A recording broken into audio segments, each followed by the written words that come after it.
आमदार रवी राणा यांच्या वतीनं अमरावती शहरात राज्यस्तरीय टेनिस बॉल क्रिकेट सामन्याचं आयोजन करण्यात आलं। या स्पर्धेला महसूल मंत्री चंद्रशेखर बावनकुळे यांची उपस्थिती होती आणि याच वेळी थेट चंद्रशेखर बावनकुळे यांनी हातात बॅट घेत जोरदार बॅटिंग केली आहे। मात्र एकाही आमदाराच्या बॉलवर चंद्रशेखर बावनकुळे आउट न होता आमदाराच्या सर्व बॉलवर मंत्री चंद्रशेखर बावनकुळे यांनी तुफान फटकेबाजी केल्याचं बघायला मिळालं।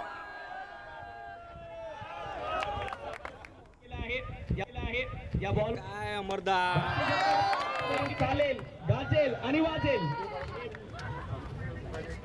कुठप्याचा बॉल पूल केलाय मतदारसंघ। वा, आणखी एक दर्जेदार पूल।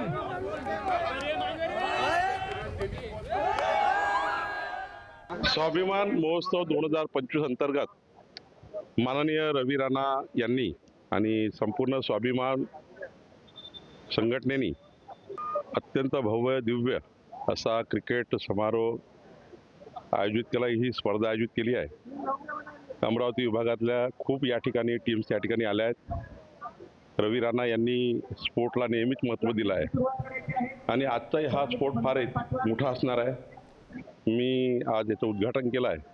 उद्घाटनाच्या वेळी मी क्रिकेट खेळलो आहे।